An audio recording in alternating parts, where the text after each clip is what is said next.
ಆತ್ಮೀಯ 10ನೇ ತರಗತಿ ವಿದ್ಯಾರ್ಥಿಗಳ ಎಲ್ಲರಿಗೂ ನಮಸ್ಕಾರಗಳು. SSLC ವಾರ್ಷಿಕ ಪರೀಕ್ಷೆಯಲ್ಲಿ ವಿಜ್ಞಾನ ವಿಷಯದಿಂದ ಏನೆಲ್ಲ ಇಂಪಾರ್ಟೆಂಟ್ ಕ್ವಶನ್ಸ್ ಬರುತ್ತೆ, ಸೊ ಆ ಒಂದು ನಿಟ್ಟಿನಲ್ಲಿ ನಾವು ಒಂದು SSLC ಸೈನ್ಸ್ ಇಂಪಾರ್ಟೆಂಟ್ ಕ್ವಶನ್ಸ್ ಈ ಒಂದು ವಿಡಿಯೋ ಸರಣಿಯನ್ನು ಈಗಾಗಲೇ ನಾವು ಪ್ರಾರಂಭ ಮಾಡಿದ್ದೇವೆ. ಆತ್ಮೀಯ ವಿದ್ಯಾರ್ಥಿಗಳೇ, ಈ ಒಂದು ವಿಡಿಯೋದಲ್ಲಿ ನಾವು ರಸಾಯನಶಾಸ್ತ್ರ ಕೆಮಿಸ್ಟ್ರಿ ಅಂತ ನಾವೇನು ಕರಿತೀವಿ, ಈ ಒಂದು ರಸಾಯನಶಾಸ್ತ್ರದ ಆಸಿಡ್, ಬೇಸ್ ಮತ್ತು ಸಾಲ್ಟ್, ಆಮ್ಲ, ಪ್ರತ್ಯಾಮ್ಲ ಮತ್ತು ಲವಣಗಳು, ಸೊ ಈ ಅಧ್ಯಾಯದಿಂದ ಯಾವೆಲ್ಲ ಇಂಪಾರ್ಟೆಂಟ್ ಕ್ವಶನ್ಸು ವಾರ್ಷಿಕ ಪರೀಕ್ಷೆಯಲ್ಲಿ ಬರ್ತದೆ. ಸೊ ಆತ್ಮೀಯ ವಿದ್ಯಾರ್ಥಿಗಳೇ, ನಾವು ವಿಡಿಯೋದಲ್ಲಿ ನಾವು ಎಕ್ಸ್ಪ್ಲೇನ್ ಮಾಡ್ತಿರುವಂಥ ಪ್ರಶ್ನೆಯನ್ನು ಫಸ್ಟ್ ಆಫ್ ಆಲ್ ಅದು ಈಸಿಯಾಗಿರುವಂಥ ಪ್ರಶ್ನೆ ಇರಬೇಕು, ಆ್ಯನ್ಯುವಲ್ ಎಕ್ಸಾಮಿನೇಷನಲ್ಲಿ ಬರಲೇಬೇಕು, ಹಾಗೂ ನಿಮಗೆ ಹೆಚ್ಚಿನ ಅಂಕಗಳನ್ನು ಸ್ಕೋರ್ ಮಾಡಬೇಕು. ಈ ಒಂದು ನಿಟ್ಟಿನಲ್ಲಿ ನಾವು ಚರ್ಚೆಯನ್ನು ಮಾಡ್ತಾ ಹೋಗ್ತೇವೆ. ಸೊ ಆತ್ಮೀಯ ವಿದ್ಯಾರ್ಥಿಗಳೇ, ಈ ಒಂದು ಆಮ್ಲ, ಪ್ರತ್ಯಾಮ್ಲ ಲವಣಗಳಲ್ಲಿ ಲವಣದ ಮೇಲೆ ಒಂದು ಕ್ವಶನ್ಸ್ ಅಂತೂ 101% ಇರಲೇ ಇರುತ್ತೆ. ಸೊ ಇಲ್ಲಿ ಲವಣಗಳಂತ ಬಂದಾಗ ಸಾಕಷ್ಟು ಲವಣಗಳನ್ನು ಈ ಒಂದು ಅಧ್ಯಾಯದಲ್ಲಿ ಡಿಸ್ಕಷನ್ ಮಾಡಿದ್ದೇವೆ. ಇದರಲ್ಲಿ ಚಲುವೆ ಪುಡಿ. ಸೊ ಚಲುವೆ ಪುಡಿ ಅಂತ ಅದರ ಒಂದು ನಿಮಗೆ ಕೇಳುವಂಥ ಪ್ರಶ್ನೆ ಏನಂದರೆ, ಚಲುವೆ ಪುಡಿಯ ರಾಸಾಯನಿಕ ಸೂತ್ರವೇನು ಅಂತ ಕೇಳ್ತಾರೆ. ಸೊ ಚಲುವೆ ಪುಡಿಯ ರಾಸಾಯನಿಕ ಸೂತ್ರ CaOCl2 ಇದು ರಾಸಾಯನಿಕ ಸೂತ್ರ ಆಗಿರುತ್ತೆ. ಚಲುವೆ ಪುಡಿಯನ್ನು ಯಾವ ರೀತಿ ತಯಾರಿಸಲಾಗುತ್ತೆ ಅಂತ ಅದು ಕೂಡ ಮತ್ತೊಂದು ಪ್ರಶ್ನೆ ಬರ್ಬೋದು. ಸೊ ಕ್ಯಾಲ್ಸಿಯಂ ಹೈಡ್ರಾಕ್ಸೈಡ್, ಸುಣ್ಣದ ನೀರು ಅಂತ ನಾವೇನು ಹೇಳ್ತೀವಿ, ಈ ಕ್ಯಾಲ್ಸಿಯಂ ಹೈಡ್ರಾಕ್ಸೈಡ್ ಮುಖಾಂತರ ಕ್ಲೋರಿನ್ ಅನಿಲವನ್ನು ಹಾಯಿಸಿದಾಗ ನಮಗೆ ಈ ಒಂದು ಚಲುವೆ ಪುಡಿ ನಮಗೆ ದೊರೀತದೆ. ಇದು ಭಾಳ ಇಂಪಾರ್ಟೆಂಟ್ ಆಗಿರುವಂಥದ್ದು ಇದೆ. ಸೊ ಕ್ಯಾಲ್ಸಿಯಂ ಹೈಡ್ರಾಕ್ಸೈಡ್ ಮುಖಾಂತರ ಕ್ಲೋರಿನ್ ಅನಿಲವನ್ನು ಹಾಯಿಸಿದಾಗ ನಮಗೆ ಈ ಒಂದು ಚಲುವೆ ಪುಡಿ ಸಿಗ್ತದೆ. ಇದನ್ನು ಬ್ಲೀಚಿಂಗ್ ಪೌಡರ್ ಅಂತ ಕೂಡ ಕರಿತೀವಿ.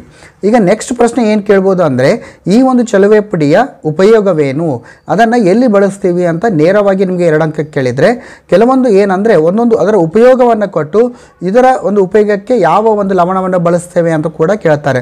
ಇದು ಕಂಪ್ಲೀಟ್ ಕ್ಲಿಯರ್ ಆಗುತ್ತೆ, ನಾನು ಡಿಸ್ಕಷನ್ ಮಾಡ್ತಾ ಹೋಗ್ತೀನಿ, ಆಗ ನಿಮಗೆ ಇದು ಭಾಳ ಕ್ಲಿಯರ್ ಆಗುತ್ತಾ ಹೋಗ್ತದೆ. ಅದು ಹೆಂಗೆಂದರೆ, ಒಂದು ಬಟ್ಟೆ ಕಾರ್ಖಾನೆ. ಸೊ ಬಟ್ಟೆ ಕಾರ್ಖಾನೆಯಲ್ಲಿ ಹತ್ತಿ ಮತ್ತು ನಾರು ಏನಿರುತ್ತೆ ಅದನ್ನು ಬ್ಲೀಚ್ ಮಾಡಲಿಕ್ಕೆ, ಅದನ್ನು ಚಲುವೆ ಮಾಡಲಿಕ್ಕೆ ಚಲುವೆ ಪುಡಿಯನ್ನು ಬಳಸ್ತೀವಿ. ಈಗ ತಾವು ಗಮನಿಸ್ತಾ ಇದ್ರಿ, ಇದು ಏನು ಶರ್ಟ್ ಇದೆ, ಈ ಶರ್ಟನ್ನು ಮಾಡಲಿಕ್ಕೆ ಒಂದು ಹತ್ತಿ ಅಥವಾ ನಾರನ್ನು ಬಳಸಿರ್ತಾರೆ.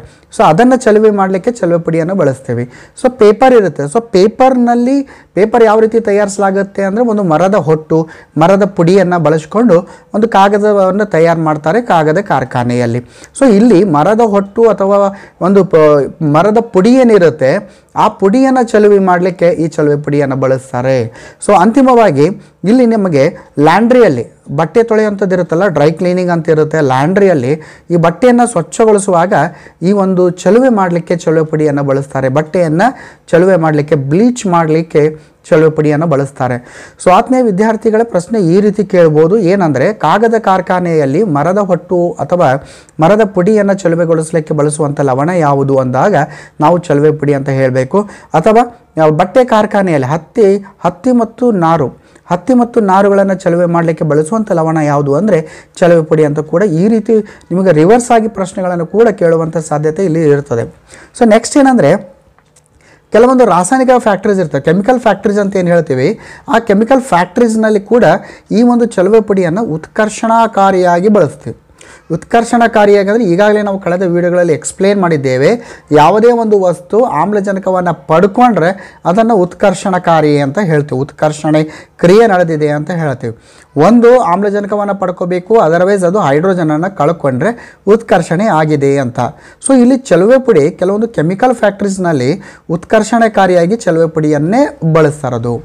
ಓಕೆ, ಎಕ್ಸಾಂಪಲ್ ಕ್ವಶನ್ ಹೆಂಗೆ ಬರ್ತಾರೆ ಅಂದರೆ, ಕೆಲವೊಂದು ಕೆಮಿಕಲ್ ರಾಸಾಯನಿಕ ಕಾರ್ಖಾನೆಗಳಲ್ಲಿ ಉತ್ಕರ್ಷಣಕಾರಿಯಾಗಿ ಯಾವ ಲವಣವನ್ನು ಬಳಸ್ತಾರೆ ಅಂತ ಪ್ರಶ್ನೆ ಬರ್ಬೋದು. ಆಗ ನೀವು ಚಲುವೆ ಪುಡಿ ಅಂತ ನೀವು ಬರಿಬೇಕು. ಇನ್ನು 3ನೇ ಅಂಶ ಯಾವುದು ಅಂದರೆ, ಕುಡಿಯುವ ನೀರಿನಲ್ಲಿ ಒಂದಿಷ್ಟು ಕ್ರಿಮಿಕೀಟಗಳು ಇರಬಹುದು. ಸೊ ಕುಡಿಯುವ ನೀರಿನಲ್ಲಿರುವಂಥ ಕ್ರಿಮಿಕೀಟಗಳನ್ನು ನಾಶ ಮಾಡಲಿಕ್ಕೆ ಚಲುವೆ ಪುಡಿಯನ್ನು ಬಳಸ್ತಾರೆ. ಸೊ ಆತ್ಮೀಯ ವಿದ್ಯಾರ್ಥಿಗಳೇ, ನಮ್ಮೆಲ್ಲರಿಗೂ ಒಂದಿಷ್ಟು ಅನುಭವ ಇರ್ತದೆ. ಏನಂದರೆ, ಇಲ್ಲಿ ಟ್ಯಾಪ್ ವಾಟರ್ ಬಂದಾಗ ನೀರನ್ನು ಕುಡಿಯುವಾಗ ನೀರಿನಲ್ಲಿ ಒಂಥರ ಮೆಡಿಸಿನ್ ರೀತಿಯಲ್ಲಿ, ಔಷಧಿ ರೀತಿಯಲ್ಲಿ ವಾಸನೆ ಬಂದಿರುತ್ತೆ. ಆವಾಗ ನಾವು ಹೇಳಿರ್ತೀವಿ, ಇಲ್ಲ ಕುಡಿಯುವ ನೀರಿನಲ್ಲಿ ಔಷಧಿಯನ್ನು ಹಾಕಿದ್ದಾರೆ ಅಂತ. ಔಷಧಿ ಅಂದರೆ ಅದು ಚಲುವೆ ಪುಡಿ, ಅದನ್ನು ಹಾಕೋದ್ರಿಂದ ನೀರಿನಲ್ಲಿರುವಂಥ ಕ್ರಿಮಿಕೀಟಗಳು ನಾಶ ಆಗ್ತವೆ. ಸೊ ನಿಮಗೆ ಈ ರೀತಿ ರಿವರ್ಸ್ ಆಗಿಯೂ ಕೂಡ ಕೇಳ್ತಾರೆ, ನೀರಿನಲ್ಲಿರುವ ಕ್ರಿಮಿಕೀಟಗಳನ್ನು ನಾಶ ಮಾಡಲು ಬಳಸುವಂಥ ಲವಣ ಯಾವುದು? ಸೊ ಇದನ್ನು ನಾವು ಏನಂತ ಹೇಳಬೇಕು, ನಾವು ಚಲುವೆ ಪುಡಿ ಅಂತ ನಾವು ಹೇಳ್ತೇವೆ. ಸೊ ನೆಕ್ಸ್ಟ್ ಬರುವಂಥದ್ದು ಇಂಪಾರ್ಟೆಂಟ್ ಯಾವುದು ಅಂದರೆ ಅಡುಗೆ ಸೋಡಾ. ಅಡುಗೆ ಸೋಡಾ ಅಂದಾಗ ಪ್ರತಿಯೊಬ್ಬರಿಗೂ ಕೂಡ ಅನುಭವ ಇರ್ತದೆ ಅಡುಗೆ ಸೋಡಾ.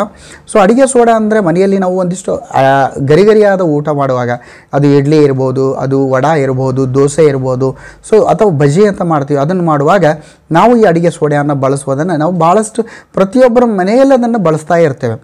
ಸೊ ಈ ಒಂದು ಅಡುಗೆ ಸೋಡಾದ ಈ ಸಂಯುಕ್ತದ ಹೆಸರು ಏನು ಅಂದರೆ ಸೋಡಿಯಂ ಹೈಡ್ರೋಜನ್ ಕಾರ್ಬನೇಟ್.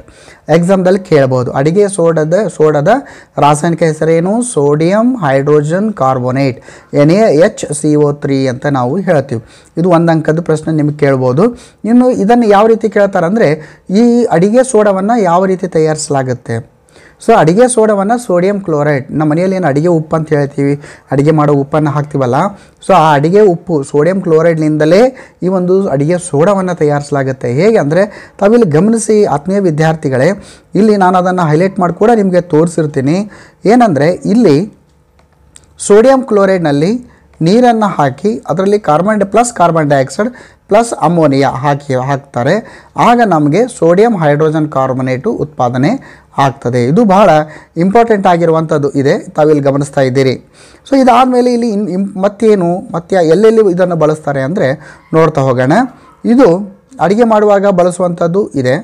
ಆಮೇಲೆ ಈ ಗೃಹ ಉಪಯೋಗದಲ್ಲಿ ಇದರ ಒಂದು ಹೆಚ್ಚಿನ ಒಂದು ಬಳಕೆಯನ್ನು ಮಾಡಲಾಗ್ತದೆ.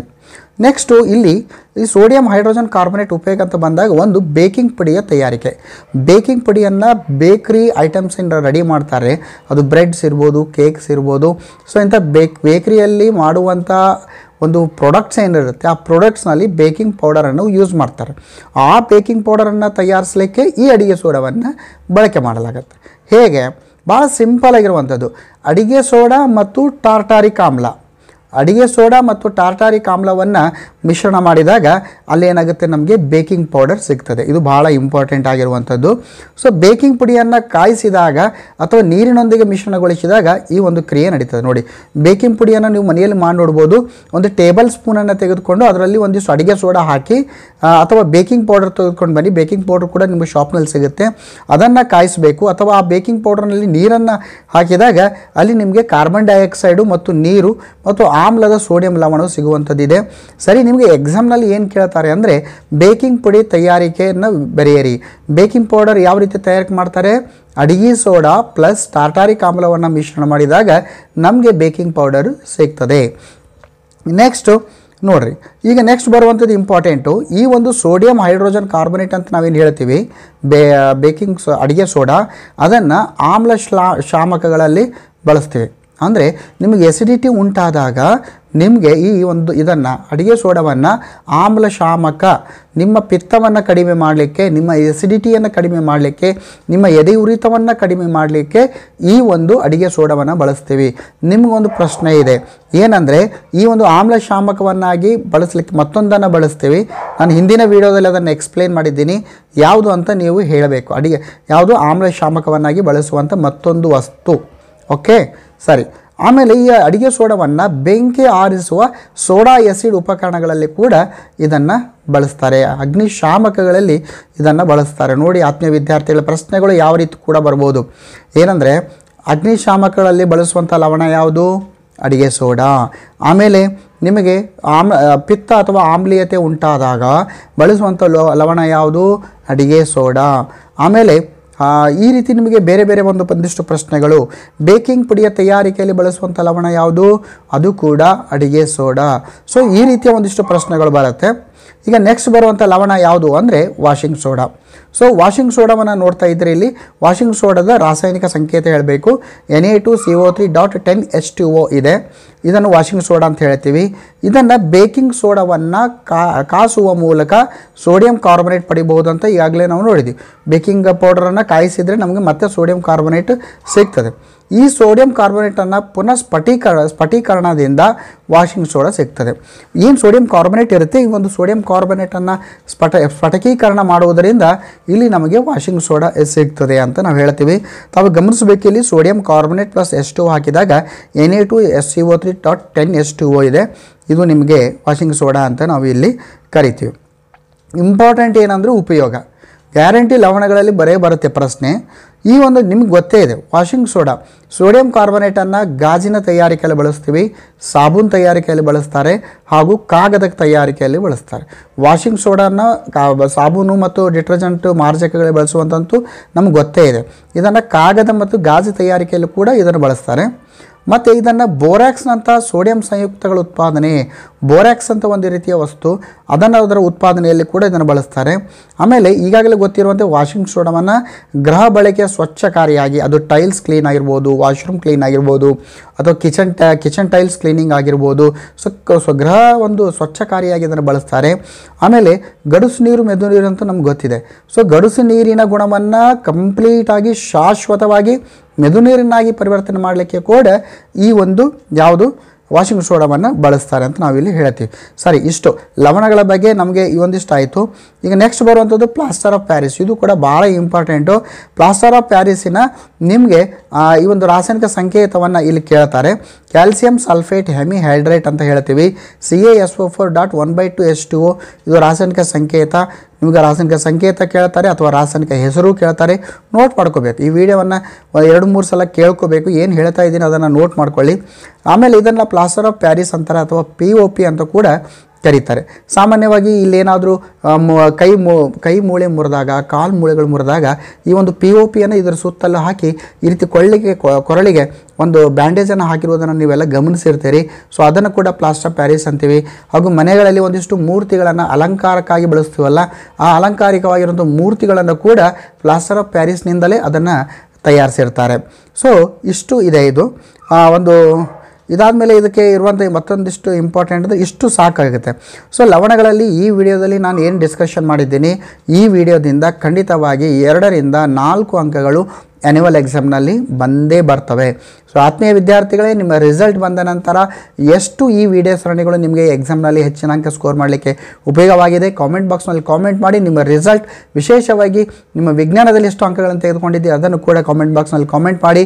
ನಿಮ್ಮ ಒಂದು ರಿಸಲ್ಟ್ ಸಂತೋಷದಲ್ಲಿ ನಾವು ಕೂಡ ಪಾಲ್ಗೊಳ್ತೇವೆ ಅಂತ ಹೇಳ್ತಾ, ಮತ್ತೊಂದು ವಿಡಿಯೋ ಇಟ್ಕೊಂಡು ನಿಮ್ಮ ಮುಂದೆ ಬರ್ತೇವೆ ಅಂತ ಹೇಳ್ತಾ, ಜೈ ಹಿಂದ್, ವಂದೇ ಮಾತರಂ.